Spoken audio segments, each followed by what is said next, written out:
Саламатсыздарбы, урматтуу телегөрчүлөр. Санат теле радио компаниясынын саясат айдыңында аттуу кезектеги берүүсү сиздердин назарыңыздарда.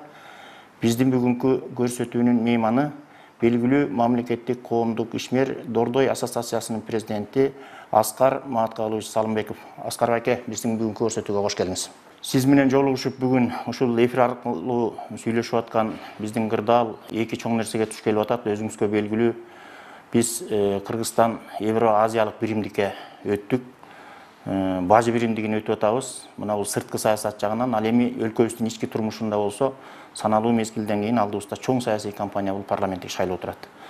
Коомдук ишмер катары жалпы өлкөбүздүн тагдырынан өзүңүздүн тагдырыңызды бөлүп карабаган инсан катары ушул эки чоң нерсе жөнүндө эмнелерди айта алар элеңиз? Эми азыр дүйнөдөгү мындай геосаясатты алып көрсөк да чоң баягы өзгөрүүлөр, чоң кыймылдар болуп атканын өзүбүз күбө болуп атабыз. Анын ичинде Кыргызстандагы четте эмес, өзүң айткандай мына тышкы иштер боюнча биз жана Бажы союзуна киргене турабыз. Мынакей жакын арада күздө болсо мынакей чоң саясий кампания шайлоо болгон турат. Эгер бул экөөнү мындай карап көрсөк, бул 2015-жылдын баягы көп Кыргызстандын келечегине таасир берчү чоң окуялар болгон турат да. Бажы союзу мынакей биз 25 жылдан бери Советтер Союзу тарап, анан бир мындай уюмдарда чогуу жүрдүк элек, мындай саясий уюмдар деп айтып коелучу. Шанхай биргелешкен уюм, ОДКБ деген уюмдарда жүрдүк элек.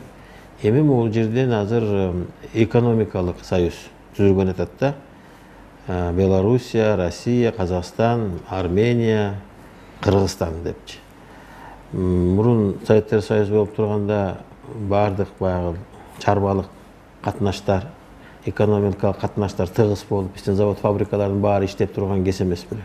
Анын баары азыр талкаланып, азыр кайра да бир өзүнчө бир экономикалык союз керек деп, бул демилгени Казакстандын президенти биринчи Нурсултан Абишевич Назарбаев көтөрүп чыкты эле.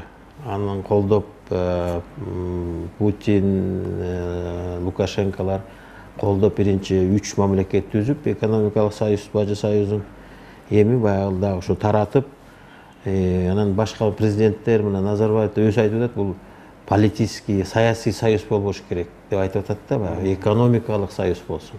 Экономикабызды мындай оңдоп алалы дегенчи. Биз дагы мамлекет ушул экономика жагын оңдогонго аябай муктаж болуп турабыз. Экономикабыз андай аябай эле чабал абалда болуп атат да. Чабал абалда болуп атат. Мынакей карап көрсөңөр, биздин бюджетибиз болгон 2 миллиард доллар түшүп атат. Бул эми башка кишилерге айтканга уят, бир мамлекеттин бюджети 2 миллиард дегенчи.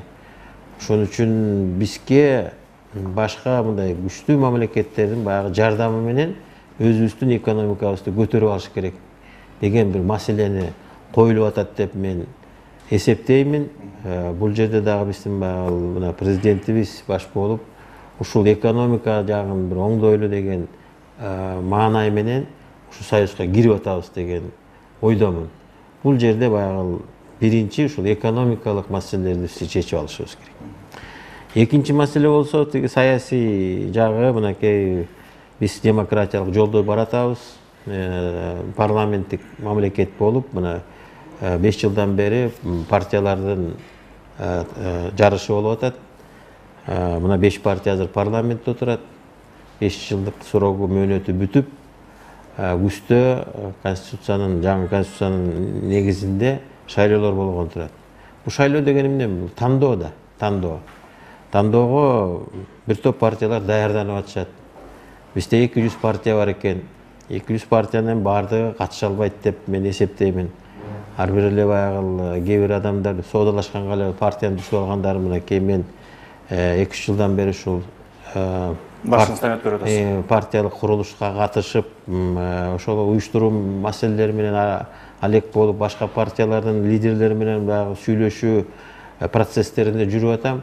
Анан кийин көп баягы партиялык курулушта бизде Кыргызстандагы баягы жаңы түзүлүп келаткан бала бутуна тура электегидей нерселер көп экен да, баягы орустар баягы айткандай болезнь роста. Эми ал бара-бара түзөлөт деп ойлоймун. Жанагындай 200 партия деген аты болгону менен мурунку шайлоодо 29 партияга чыккан. Азыр мен ойлойм да бир анча эмес, бир 10 партия, 11 партия, 12 партия катышат го деген ойдомун да. Анткени мындай жана мыйзамдардагы жанагы вступительный взносу да көбөйдү. Анан ирилештиргенге дагы көп мындай аракеттер болуп, жанагы порогту 7%-тен 9-10%-ке көтөрөлү деген ойлор болуп атат да, ирилештиргиси баягы бир саясий элитаны дагы жана партияларды бир ынтымакка алып келип, Кыргызстанды бир мындай ынтымак жолу менен алдыга алып кетели деген баягы эмелер болуп атат, аракеттер болуп атканын биз көрүп атабыз. Бирок мен азыр ойлойм, ушул шайлоо дагы мынакей жаңы таза шайлоо болсун деген аракеттер болуп, жана биометрикалык эмелер менен, данныйлар менен кеткени турат. Бул туура эле нерсе. Бул туура нерсе. Анан бул жерден баягы жумурткадан кыр чыгарып, дагы тигиндей болуп атат, мындай болуп атат дегенди артка коюп, ошол биометрика менен эми биометрикадан өтүп койсо болот да, мынакей мөөнөттү берип атат. 1 жылдай болуп атат. Ошол шайлоого катышам деген адам барып биометрикадан өтүп, кийинки мынакей күзгү шайлоого катышканга мүмкүнчүлүк түзүлүп атат да. Жок, мен азыр биометрикадан өтпөйм, анан кийин шайлоого барбай, анан кийинен чырлайм деген баягы маселелерди көтөрүп аткандарды мен түшүнбөй атам да. Алар ошол значит чырлайын деген эле ой менен ошол биометрикадан өтпөй аткандай сезим калтырып атат да магачы. Эгер Кыргызстан үчүн күйсө, биометрикадан өтсүн, шайлоого катышсын, бардык ошо таза шайлоо деп баягы канчадан бери айтып келе атабыз, туурабы? Жанагы өлгөн кишилердин атынан дагы, кетип калган кишилердин атынан дагы шайлоонун добуш берип коюп атышпайбы көп жерлерде? Ошол болбосун деп, шайлоонун тизмелери аябай такталсын деген сөздүн баарын айтып келе атабыз 25 жылдан бери. Анан азыр жаңы технологиялар менен биометрика аркылуу өтүш керек деп баягы мынакей парламенттагы мыйзамды алып берди. Ошого мыйзамга баш ийип, ошого барышыбыз керек. Анан бунун тегерегинде ошондой ызы-чуу жасайбыз деген баягы күчтөрдүн мындай байкалып атат да азыртан эле. Баягы чыр чыгарыш керек дегенчи. Анан мен ушул элибизге кайрылат элем, мындай чыр чыгаргандын ойлобой, ошол таза шайлоо, ошолор жана канча партия катышса, ошолордун кимисине баягы ою бар, баягы добуш берейин деген. Ошолорго баягы добушун берсе, анан кийин Кыргызстанды баягы көтөрөм деген бардык партиялардын программалары ошондой болуп атат. Эми ал кандай күчтөр менен келип, ушул оңой алабы, оңой албайбы, аны эми эл тараза. Азыркы күзгү болчу шайлоого биз бардыгыбыз жапырт баягы барып, тандашыбыз керек. Аскар Малкашев, ушул эле эки суроонун тегерегинде кайра да бир суроол жаңыртайын деп атам. Өзүңүз айткандай, биздин турмушубузду аныктачу нерсе азыркы күндө негизинен экономика. Анан өзүңүз билесиз, мына Казакстан биздин кошуна ири держава болгон Кытай менен түздөн-түз темир жол салып алды. Россиянын газ проводу Казакстан аркылуу өтүп атат. Ошол эле учурда биз Эркештам аркылуу өткөн соода жүгү, кербен жүгү бул Ош аркылуу, анан Фергана өрөөнү аркылуу Иран, Пакистан, андан аркы өлкөлөргө кетип атат да. Ушул бажы биримдигин өтүү менен Кыргызстан кандайдыр бир орусча айтканда промежуткада, орто жерде бир чөлкөмдө калып калбайбызбы? Систем сурооңуз бул жерде аябай туура болуп атат. Биз бажы биримдигине кирдик, бирок ар бир мамлекет өзүнүн кызыкчылыгын коргойт да бул жерде. Туура. Россиядагы, Казакстандагы, биз дагы анткени мына 1998-жылы жанагы бажынын баягы тарифтерин биз аябай түшүрүп коюп, либеральный кылып, товарлардын баары Кыргызстандан өтүп калган да.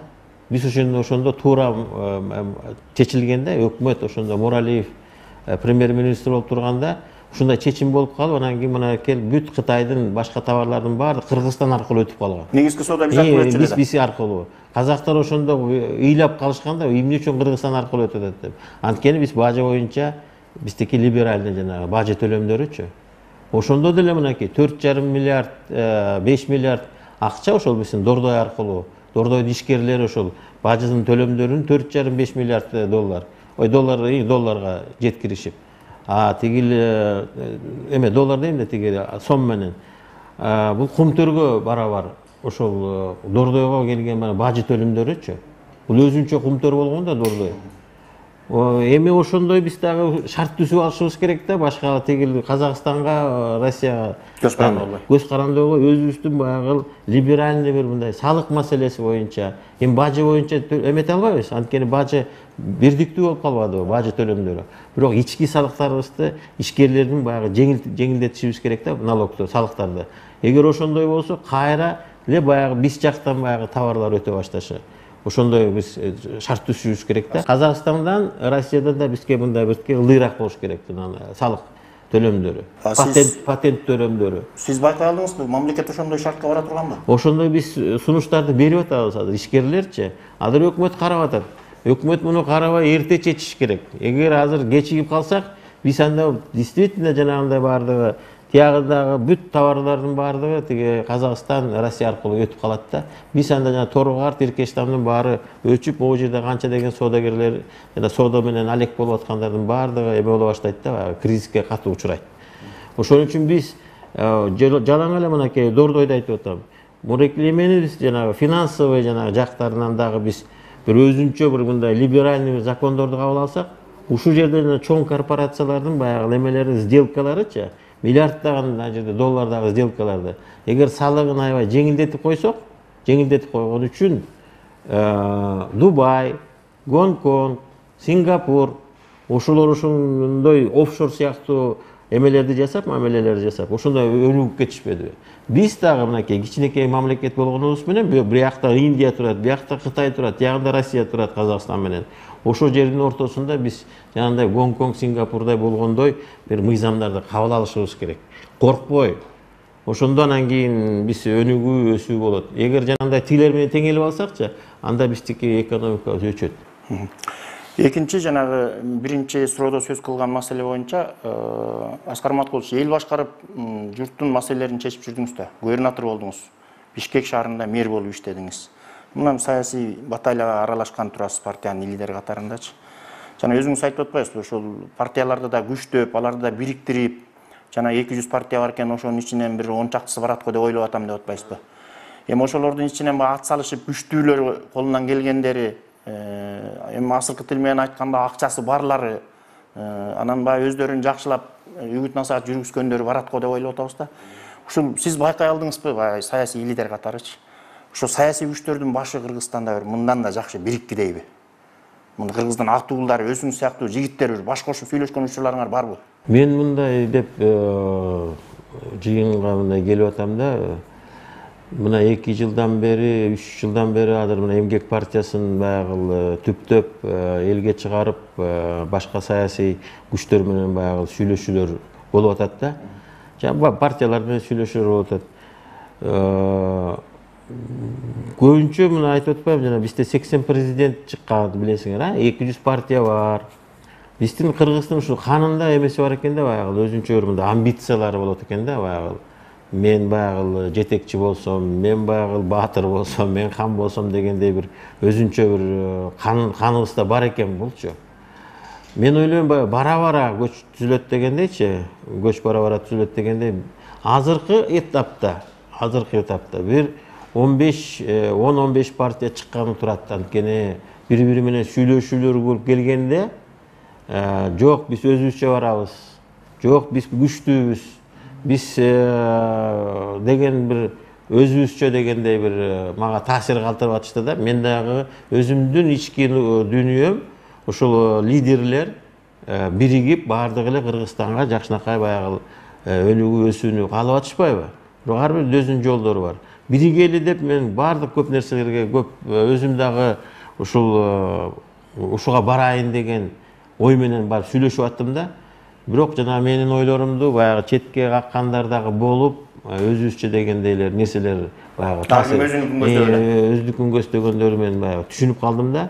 Мен ойлойм, азыр 10-15 качылышса, эмикиде бир 5 8 партия катышат го деген оюм бар. Ошондо дагы эки эсе дагы баягы кыскарып бири-бирине бирге. Азыркы этапта мен ойлойм ошо жанагындай 10-15 партиянын лидерлери калат го деп. Анан жанагындай 5-8 партия калса, анткени дүйнөлүк практика мына Германияда деле, башка Испанияларда деле, ошондой бир Израилде деле баягы 4-5 партия келип атат да.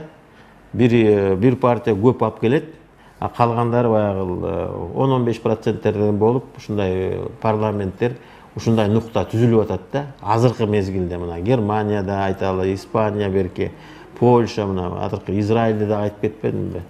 Ушундай болуп түзүлүп атат. 4-5 партияга өтүп атат. Дүйнөлүк практика. Дүйнөлүк практика. А жанагы Американын республиканец демократтардыкы, ал Американы башкача калыптанган да. Башкача калыптанган. Жетиги партия келет, же бул партия келет. Бирок ошо бири-бири менен алмашып келип атпайбы? Англияда деле баягы либералдар, тиги лейбористтер менен тиги консерваторлор. Бирок башка дагы партиялардын эмелери бар да, эмелер, салымдар бар, кичинекей аз партиялар. Асанат ака, ушул жерден бир суроо да. Мына өзүңүз билесиз, бизде азыр 5 фракция парламентти түзүп турду. Өзүңүз айткан 5 жылдын ичинде. Анан көп учурда мындай пикирлер болот да, ушул фракциянын 5 фракция дагы кичинекей Кыргызстан үчүн көптүк кылат экен депчи. Бир-эки тандалган партия чыкса, анан ошол экөө иш жүргүзсө депчи. Ушуга пикириңиз кандай? Себеби жанагы 3-4 партия большинство көпчүлүк коалицияны түзгөн маалда, эгер бирөө кетип бараткан жолунан тайып туруп айныса, берки партиялар ошо ыдырап кетип атат да. Кайрадан бюджет чачылат, кайрадан өкмөттү кайра түзүүгө туура келет, кайрадан фракция, кайрадан коалициянын көпчүлүгү түзүлөт да. Эл бара, элдин ичинде парламент бара, өкмөт бара. Азыр жанагындай деңгээлге 2 партияга жете албайбыз. Азыр көзүбүз жетип эле турат. Мына азыр 9%ке көбөйтөлдү деген да өтпөй калбадыбы, э? Эми 7% менен. Эгер биометрикалык жанагы данныйлар менен барсак, 1 миллион 200 миң шайлоочу катышкандай болуп турат да, мындай эксперттердин айтуусу боюнча. Ошондо бир 100 миңден ашык алсаң, 110 миң алсаң, партия ошо парламентке өтүп кеткен турат да. Мен ойлойм бир 5-6 партия өтүп калышы мүмкүн, 6 партия өтүп калышы мүмкүн. Азыркы 7% мененчи. Ошондо жанагы коалицияны түзгөнгө мындай маневрлар көбүрөөк болот да, жанагындай бирөө чыгып кетип калып анан кийин коалиция бузулуп дегендейчи. Эгер бирөө оппозицияда калса, же экөө оппозицияда калса, анда 4-өө баягы коалиционный большинство түзгөнгө баягы мүмкүнчүлүк болуп, мен ойлойм бул жерден деле баягы ушундай бир туура структура түзүп алса болот деген ойдомун. Азыркы шарт биздики ушундай 5-6, даже 7 болуп кетиши да мүмкүн да. Аскар ака, ачыгын айтыңызчы. Мына азыр өзүңүз айтып аткан биометрикалык жолду тандап алдык, шайлоо таза өтүш керек деп талап коюп атат. Эми бул туура талап, өкмөт дагы, президент дагы. Ошол эле учурда элдин ортосунда ачык мындай бир пикир бар. Эми бул шайлоодо акчалуулар гана жеңет деген. Сиз кандай деп ойлойсуз? Мынакей республикадагы меценаттардын бирисиз. Эми бул жерде мындай Акчасы жоктор жанагы сиз айткан порокко бара албайт да. Азыр жанагы биринчи ошо порокто ала албайт. Жанагы ал эми ошондой порокто ала албаган партиялар эми ал жөн эле мындай агитатору болгон киши, ошонун баягы машинеси менен барып кыдырып, тамагын, башка нерселерин баарын агитация жүргүзгөнгө элечи, жөн чекесине эле бир 100 миң доллар кетет. 100 миң долларчы, мына 5 миллион, 10 миллион сомчу. Анан андай ошол 10 миллион сомду таба албаган ал партия баары бир жеңилгенден эле эмесинде болот да. Ошон үчүн жанагы агитацияны, пропаганданы толук кандуу жүргүзө алган партиялар, баардык региондордо өзүнүн баягы ячейкалары бар, партия ячейка, партия уюмдары барлар. Мен ойлойм ошолор жеңет деген ойдомун да. Анан кийин жанагы округ болуп бөлүнүп аткандан кийин 65 округ, 120 список болуп атпайбы? Анан ошолордун баардыгына баягы каржы маселелери баары бир көтөрүлөт. Ал жерде баягы акча тыйым да керек ал жергечи. Анан каражаты барлар, ошону көтөрө алгандар, анан кийин айтылып атпайбы, капчыктуулар ошол жака барып атат депчи. Бирок жакшынакай адамдар бар, жанагы акчасы жок, бирок барам дегендерчи. Аларды жана партиялар кошуш керек, аларды арасына кошуп, анан баягы каржылап берем деген адамдар менен чогуу. Ал партияларда акчасы жокторду кабыл албайт экен да. Мисалы үчүн сиз айткандай саясий жактан жетик, көз карашы толук, бир максаттуу тилеги бар, өлкөгө кошчу салымы бар кишилер, сөзү оосунда бар кишилер бар да. А бирок акчасы жок. Анан партияга кире албай атпайбы? Партияга киргенде дагы алдыңкы жанагы айтып аткан 10 местанын ичине кире албай атпайбы? Эми дүйнөдө баягы партияны каржылаган спонсорлорчу баягы биринчи спискага киришет да, ал дүйнө жүзүнүн практика ал деген. Каржылап бергендер анан каржылабаса, акчаң жок болсо партияда катыша албайт да. Анан кийин эми баягы каржылаган адамдардын баардыгы эле уурдап алган акча болбош керек. Каржылагандар да мээсин иштетип, баягы ошол мээнети менен ошол акчага жетишкен да. Бизнесмендер, баягы колунан келгендер. Кесибиңиз боюнча тарыхчысыз. Коомдук түзүлүшкө, коомдун структурасына сиздин көп айткан пикирлериңизди угуп жүрөм да. Анан айтыңызчы, ушул конституцияны өзгөртпөй туруп эле, конституциянын алдындагы биздин күндөлүк жашоо турмушубузга түздөн тиешеси бар мыйзамдарды туура калыбына келтирип иш алып барсак болобу? Бул чын эле жана конституцияны өзгөртөм деген мен ойлойм, саясатчылардын оюну болчу. Мурун баягы биринчи президент, экинчи президенттер баягы иши жүрбөй буксовать эте баштаганда эле анан кийин баягы эмне болуп атат?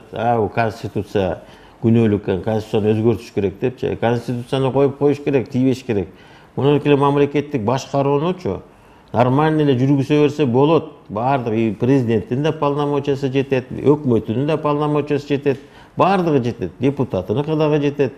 Бирок бул жерде баягы жоопкерчиликти алып, жоопкерчилик менен иштейм деген адамдар жогорку бийликтеги айтып атпайбы, мынакей 3 баягы бутакты айтып атам, соттун 4-4-үчүн айтайын, соту менен иштесе болот. Президентти да иштесе болот, парламенти дагы. Анан кийин революционный жыл болуп, мынакей жаңы конституция менен парламентский менен жашап атабыз. Анан эми 5 жыл жашагандан эми парламентскийди өзгөртүшүбүз керек. Болбойт экен дегенде да болбойт. Бул көрөлүчү бир мындай шашпай кыргыздарчы. Биз баягы шашчу жерден шашпай эле, шашпачу жерден шаша беребиз да, биздин ушундай психологиябыз бар. Ар бир нерсенин баардыгын көрүш керек. Мен азыр эми мынакей парламентский болуп атабы? Көрөлү мынакей бир срок. Убакыт берип. Убакыт бериш керек. Анан эле улам менен конституцияны көрбөш керек. Өзүбүздөн көрүшүбүз керек. Өзүбүз кандай иштеп атабыз? Кандай жоопкерчиликти алып атабыз? Кандай ошо эрк менен иштеп атабыз? Саясий эрк менен. Жерге саясий эрк да керек, жоопкерчилик керек. Жанагынтип бөлүштүрүп, бул деген депутат, бул деген президент чечиш керек, бул болсо өкмөт деп бөлүшө берсек, анда эч кандай майнап чыкпайт. Баардыгы конституцияга тийишпеш керек. Конституция 93-жылкы менен кете бергенде баардыгы туура болмок. Ушул убакыттан пайдаланып, мүмкүнчүлүктөн өзүңүз жөнүндө бир 2 суроого уруксат бериңиз. Биринчиси, өзүңүз саясий карьерага барасызбы?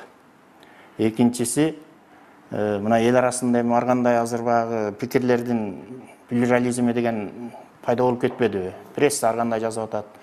Эмгек партиясы ушул бүтүн Кыргызстан менен аягына чейин бирге чогуу турабы? Же мүмкүн бир күтүлбөгөн кадамдар болуп кетиши мүмкүнбү? Шайлоого дагы убакыт бар да. Эми биз саясий карьера деген, саясий карьераны партия түздүк, саясатка кирдик дегенди түшүндүрөт да, туурабы? Партиянын акыркы цели баягы бийликке баруу, мамлекеттик башкарууга баруу дегенчи. Ошон үчүн биздин үнүбүздү сырттан эле айтпай, ошол парламенттик баягы трибунадан айтып, өзүбүздүн көйгөйлөрдү ошол жерден айтып, ошол жерден чечкенге, ошол жерге туура мыйзамдарды кабыл алганга баратпайбызбы? Ошо биз парламентке барып, ошол саясий маселелерди, ошол элдин үнүн ошол жакта жеткирип, ошондой көйгөйлөрүн ошол жерден чечип бергенге, мыйзам аркылуу, туура мыйзамдарды дүйнөлүк баягы тажрыйбага таянып, кайсы нук менен кетсек туура болот, кайсы жагынан биз отказ берели деген нерселер менен барышыбыз керек да. Ошон үчүн биз мынакей азыр саясатка мынакей кирип иштеп атабыз. Бүтүн Кыргызстан боюнча биз эми бул жөнөкөй эле баягы кошула калдык, же учкаша калдык деген сөз эмес да, туурабы? Бул оюнчук эмес. Биригип азыр шайлоого баралы. Мынакей ошол дагы сиз айткандай жанагы саясий элиталар сүйлөшө алабы, бириге алабы дегендерчи. азыр деле ойлоп атат да Салымбеков менен Мадумаров кандай бирикпеген адамдар биригип алышты депчи. Биз ошол Кыргызстандын келечегин ойлоп, баягы эле артты кылчактап, тигинтип салыптыр, мынтип айтты эле, анан мынтип дебейчи, алдыга карайлы. Элди баягы ынтымакка алып келели. Саясий элиталарга бир үлгү көрсөтөлү. Мадумаров мынакей канча жылдан бери чырылдап, Кыргызстан үчүн адилеттүүлүк, акыйкаттуулук үчүн бардык президенти Акаев бар кезде да, Бакиев бар кезде да айтып жүрдү. Азыр дагы ошол чындыкка келели. Морекинде жолдорду, туура жолдорду иштейли деген адам.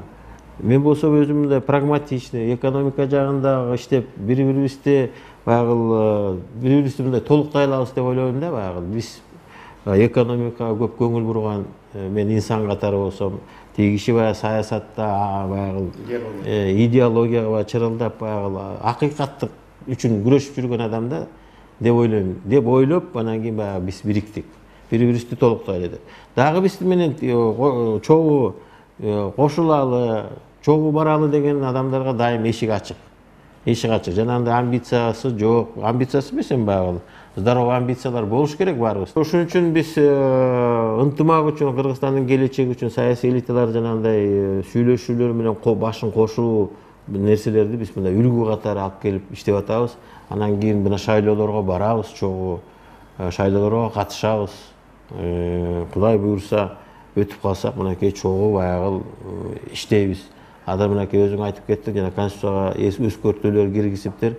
Фракциянын лидерлери баягы катуу тартип кармайт депчи.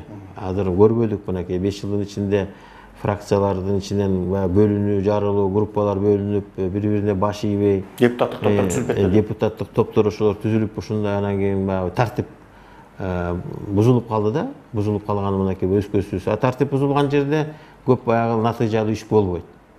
Бири-бири менен каяма кайша айтып, мына 5 жылда өзүбүз көрбөдүкпү. Ынтымактуу баягы бир нукта эмес, баягы талаш тартышта, дискуссияда баягы жаралган баягы чечимдер, баягы туура чечимдер болот. Ансыз болбойт парламент. Ошон үчүн парламент бири-бирин баягы ой пикирлерин баягы сыйлап дегендей урматтап, бирок баягы Кыргызстандын кызыкчылыгы, элдин кызыкчылыгы үчүн баягы чечимдер кабыл алып туруш керек да. Аскар Матулович, азыр шайлоо боюнча баягы саясий баталия толук башталып элек. Агитация, үгүт насаат иштери да башталып элек. Анан ошолго чейин бир нерсени сурайын деп атам. Сиздердин ушул Эмгек партиясынын бүтүн Кыргызстан менен биргелешип түзгөн партиянын бүгүнкү учурда элди социалдык жактан коргоо боюнча кандай план программасы бар? Эмне жардамдарды көргөзүп атасыздар? Эми социалдык маселелердин баардыгы бул биздин экономикабыздан да көз каранды. Экономикабыз кандай болсо, ошончолук баягы социалдык, гуманитардык маселелер ошондой чечилет. Мына азыр канча социалдык көйгөйлөрдү көрүп атабыз. Билим берүүдө, саламаттык сактоо боюнча, жана пенсионерлер боюнча, жана майыптар боюнча канча бизде көйгөйлөр болуп атат. Эми көйгөйлөрдүн эң эле баягы пособия, пенсия, айлык акы. Мындай тарифтер тигиндей көтөрүлүп кеткенде, элде көтөрүлүп кетип атпайбы? Жанагындай айлык, маяна менен эчтеке жетпейт да, туурабы? Анан кийин эле ошо жанагы социалдык маселелер эмес, экономикасы жанагындай чабал мамлекеттерде жана коррупция дегенди жеңиш болбойт. Жанагынча айлык менен өзүнүн үй бүлөсүн бага албаган үй бүлөчү обязательно барып бир коррупцияга малынат. Ошон үчүн биз канчалык баягы экономикабызды туураласак, ошондой анан кийин социалдык маселелерди чечебиз деп, биз Эмгек партиясында ушуну айтып атабыз. Биринчи ушул экономика баягы завод, фабрикаларды жана кооперативдерди көбөйтөлү, жумушчу орундарын түзөлү ушул жерден. Болушунча баягы. Мен баардыгына түзүп берем деп мен айта албайм. Ал дүйнө үчүн андай жасай албайт, жасалынбайт. Бирок максимально биздин жана кендерди туура иштетип, ошол жерде элдин кызыкчылыгы болсун, инвестордун кызыкчылыгы болсун, мамлекеттин кызыкчылыгы болсун. Ошолорду баягы бириктирип бир ушундай бир биз эми механизмди таап атабыз. Ошону биз сунуштайбыз элге. Экинчи жана кооперация деген биз баягы жерди иштетип, жердин продукциясын кайра иштетип экспортко чыгаруу. Ошо кооператив азыр жанагындай биздики үлүштөр менен жанагы 1 гектар жери менен калбады. Алардын баарын башын бириктирип, МТСтерди түзүп, жанагы перерабатывающий фабрикалар чыгарып, анан кийин кошумча нарк менен баягы экспортко чыгаруу. Бул баягы жумушчу орундарды түзүү боюнча. Андан кийин биздин жанагы государственно-частное партнерство деген бар. Ошол өзүнчө бир эме болуп кетип атат да, экономический блок болуп. Дагы бир направление жанагы пенсионный реформа, жана негосударственный пенсионный фонддорду иштетүү боюнча. Анан ушул экономика жагында биздин өзүбүздүн бир мындай элге жакчу бир мындай эмелерибиз бар да, бир магнит фишкаларыбыз бар. Ошолорду биз элге алып чыгабыз. Азыр мен айтпай туралы. Анан ошону менен чыксак элге, экономиканы көтөрсөк, жанагындай социалдык көйгөйлөр анан чечиле баштайт. Азыр бюджетиңде акча жок болсо, же пенсияңды көтөрө албайсың, же айлыгыңды көтөрө албайсың. Тиги инфляция менен базарлардагы бааны көрүп атасың, туура көтөрүлгөндөн көтөрүлгөн. Айлык акыбыз жанагындай калып атат. Айлык акыны эмне кантип көтөрө алабыз? Мында жөнөкөй акчаны басып чыгарып бере албайсың да, туура. Анын үчүн экономика иштеш керек. Ушундай көрөтүлөм да бул маселени чечип. Рахмат. Аскар Маткович, ар дайым эле баягы өзүңүз эл алдына эфирге көп чыга бербейсиз. Ошондуктан ушул көрсөтүүнүн аягында жалпы телекөрүүчүлөрдүн атынан сизге 1 мүнөт эркин микрофон мүмкүнчүлүк берели, эл журтуңузга айтчу эмне сөзүңүз бар? Эми эл журтубузга азыр кандай деп айтат элем. Мен ушул өзүбүздүн мекенибиз үчүн баардыгыбыз мындай жоопкерчиликтүү болсок деп ойлойт элем да. Жоопкерчиликтүү болуп өзүбүздүн ар бирибиз кайдыгер турбасак, тигиле менсиз эле чечилип калат. Шайлоого барганга делечи, менсиз эле шайлап коюшат дегенчи. Ушу тандоого эгер кайдыгер карабаса Кыргызстанда, өзүбүздү баягы ички дүйнөбүз менен өзгөртүп, бала бакырам, келечекте кандай болот? Бизге кийин каргыш айтпайбы дегендей, ошол кайдыгер карабасак деп мен ойлойт элем да, ошол элибизге. Бардыгыбыз күйөп, бышып иштей баштасакчы, жоопкерчиликтүү, ошондо гана өзгөрүүлөр болот. Көп нерселерди баягы азыр байкайсың да, койчу барып аны өкмөт чечип коет, анан өкмөт тигинде, анан мындай деп эле анан кийин өзүлөрүнөн баягы жоопкерчиликти алып элечи. Ушундай нерседен бардыгыбыз алысыраак болупчу. Мен деле мынакей кайдыгер мага деле жетишет деп эле жүрө берсем болмок да. Мен да ушул өзгөртүүлөргө баралычы, ушул Кыргызстанды бир мындай реформалап, бир жакшы башка элдерден калып калбайлычы.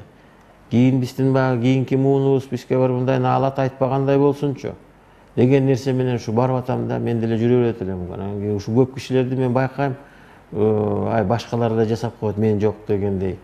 Ошол дагы өзүбүз көрсөк дагы, ошол адамдарды байкасак дагы андай болбош керек. Сен да катышышың керек, активдүү катышыбыз керек деген нерсени айтсак, анан баардыгы жапырт баягы мындай мекенчил сезим менен көтөрүлсөк, жанагындай анан Японияда, Кореядачы ушунчалык баягы мекенчил сезимдер бар да. Ушул мамлекетибизди, эл журтубузду, калкыбызды көтөрүп кетели деген ушундай бир өзүнчө эме бар да. Мына азыр казактар ошондой эмени көтөрүп атат. Мекенчил сезимдердичи 2050-жылы мына 30 мамлекетке киребиз деп ушундай эмени коюп коюшту. Чоң баягы. Бул дагы бир учурунда келчү нерсе го дейм да. Чоң максаттуу маселе. Эми бизге 25 жылдын ичинде 2 революция көрдүк. Жетишет го эми. Ошол эми революциянын үстүндө жүрө берели.